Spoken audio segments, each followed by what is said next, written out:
Republik Mafia, mimpi buruk rakyat jelata.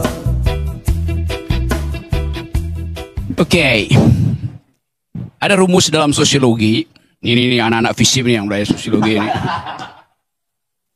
Dua partikular tidak akan menghasilkan satu universal. Masa lu gak tahu tuh? Bahkan penjumlahan sebaliknya bisa lebih besar dari bagian-bagiannya. The whole is greater than the sum of its part. Jelas itu. Jadi kalau Anda mau uji Sulawesi tumbuh segala macam, ini deh gue kasih cerita kecil-kecilan aja. Satu waktu saya ngobrol dengan seorang menteri yang bertanggung jawab terhadap IKN. Dia bilang begini, Rock, ini Jokowi minta progress report. Terus sudah ngapain? Ya gue kumpulin menteri-menteri itu. Menteri teknik sudah selesai. Rapat di situ. Dia bilang kita sudah selesaikan rapat ini. Presiden menunggu progress report. Sudah kita kirim. Officially sudah terkirim laporan progress report itu. Dia bilang, suka tanya sama peserta rapat. Kita udah kirim ya formalnya. Sekarang di antara kalian, di antara kita, siapa yang percaya IKN itu akan jalan? Ngakak semua tuh. Suatu waktu akan ada menteri yang terangkan itu. Saya nggak mau buka di sini ceritanya. Oke. Disebut aja Rock namanya, Rock. Apa? Disebut aja namanya. Ya inisialnya aja gue nggak mau sebut. Oke. Itu satu cerita. Cerita kedua. Saya pergi ke Luwuk. Masuk ke Poso, Danau Poso tuh. Karena mesti backup LSM pro lingkungan di situ. Oke. Datang pengusaha. Dia bilang, Pak Rocky, saya eksportir kerikil ke IKN. Dan kamu betul. Ya. Dari Poso itu. Ya Poso, Palu segala segitu. Pinggiran itu. Dan kamu betul. Dia berhasil. Berhasil rugi 20 miliar belum dibayar. Kerikil. Saya kasih aja parsial-parsialnya tadi. Berapa waktu lalu saya pergi ke Taman Bunga Nasional di Malang, Batu Malang. Taman bunga yang bagus betul, peninggalan Belanda. Kepala desa bilang begini ke saya, kami mensuplai semua bunga ke IKN. Diambil dari Batu Malang rupanya, bunganya bagus-bagus. Terus apa masalahnya Pak? Sampai sekarang kami nggak dibayar. Taman bunga itu, kebun bunga itu dimiliki oleh 15.000 rakyat dalam bentuk operasi. Ditipu tuh. Jadi kalau saya bertanya misalnya, IKN itu simbol apa sebetulnya? Satu-satunya simbol yang ada dalam sejarah manusia, ambisi yang kemudian berantakan adalah Babilonia Tower. Tower of Babel itu. Kita tahu di dalam cerita itu, pertanyaannya, apakah menara Babilonia itu runtuh karena kedunguan? Dungu artinya tidak bisa lagi bercakap-cakap karena bahasanya diocak-acik oleh satu kekuatan, atau dia runtuh karena ambisi itu. Runtuh karena kedunguan atau runtuh karena kepungahan? Saya akan balik ke situ lagi dulu ya. Saya balik lagi ke IKN tadi itu. Kenapa dari awal saya nggak percaya pada IKN? Karena kalian percayanya lain dengan cara Jokowi memandang IKN. Andrinov menerangkan bahwa demi rasionalitas spasial mesti ada IKN. Oh ya, bagus. Ade Armando terangkan dengan versi yang lain tuh. Untuk keadilan, jangan Jawa aja. Tapi Jokowi nggak lihat itu sebagai alasan dia. Dia lihat itu adalah menara Babel buat dia.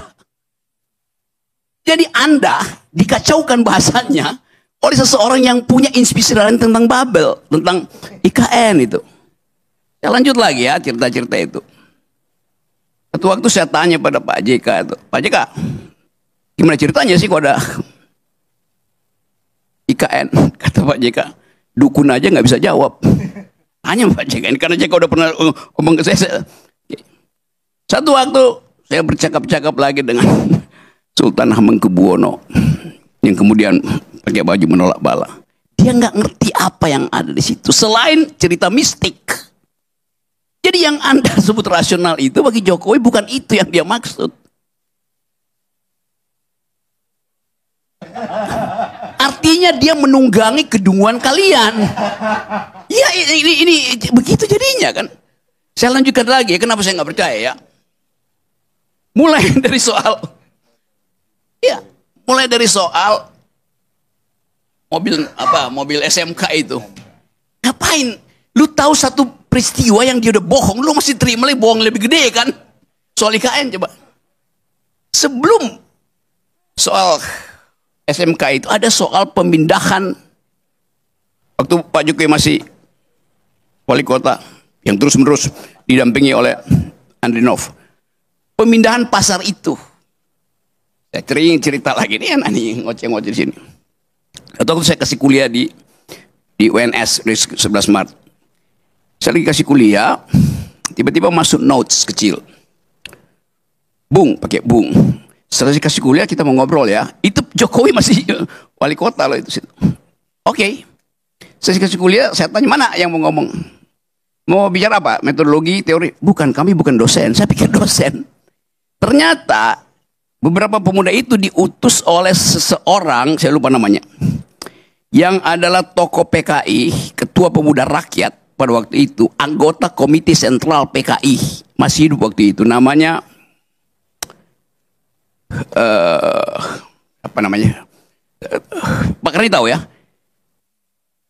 Rewang. Nah, ini gua cerita soal Rewang nih. Rewang masih hidup waktu itu, dia mau ketemu saya. Tiba-tiba dia sakit, dia utus anak buahnya, muridnya itu. Jadi kenapa begini, Pak Rewang mau cerita. Gini Bang Rocky, jangan pernah percaya pada Jokowi. Ya. Dia masih hidup waktu itu, kemudian beberapa bulan kemudian dia meninggal tuh Pak Rewang. Karena saya ini pemimpin rakyat. Saya tahu watak rakyat, bahkan rakyat Solo. Rewang yang adalah pemimpin rakyat bahkan mengatakan Jokowi itu pembohong. Dia bukan rakyat. Kenapa? Jokowi pastikan bahwa pasar itu akan pindah. Dibuat sedemikian rupa, diskusi 1 bulan penuh di depan rumahnya dia itu. Padahal sebetulnya selama dia berdiskusi, oligarki Solo itu udah lakukan namanya ya under table transaction uang. Yang dia pindah. Jadi udah disogok dulu, Jokowi bilang bikin panjang ya diskusinya. Kira-kira begitu. Cerita 1 bulan kan pers semua Jokowi nego segala macam itu. Dia pastikan bahwa tidak akan ada lubang bolong di Solo. Malam ini lubang, besok pasti tutup. Itu bukan APBD, dia tinggal telepon satu oligarki di situ, tutup, selesai. Jadi Anda dari awal, ya kalau saya cerita dari awal mungkin Anda akan, saya tahu dari awal itu. Jadi sekuensi pengetahuan saya tentang kebohongan Jokowi itu, begitu IKN dibuat saya ngakak-ngakak, ini pasti nipu. Tetapi begitulah, disirap kita untuk memuliakan seorang yang memang ini Jokowi, dia tidak tahu bahwa selama 10 tahun banyak orang yang tahu bahwa dia tidak tahu. Karena nggak ada yang memberitahu bahwa dia tidak tahu. He is riding the tidal wave of stupidity. Your stupidity. Itu yang terjadi. Dan saya mau terangkan, saya nggak ada urusan dengan Pak Jokowi itu. Lu dendam kagak. Kaisang ulang tahun, Kaisang kawin, keluarga Jokowi undang saya bahkan masuk VIP. Nggak perlu nunggu kayak Anies Baswedan nunggu di siang hari. Saya yang malam hari langsung lewat situ kan. Jadi saya nggak ada urusan dengan itu tuh. Jadi terus menurut saya mau baca itu, ini apa keadaan itu. Jadi kalau sekarang, ya memang yang kita mau bicara ini mau diapain tuh. Kalau soal kebohongan itu berseri kebohongannya tuh. Apa yang baik dilakukan di situ? Bagus tadi usulan Dedi. Supaya dia konsisten, tulis surat pada Pak Prabowo, saya minta dengan sangat Pak Prabowo, tolonglah ada satu kamar khusus yang dibuat di situ.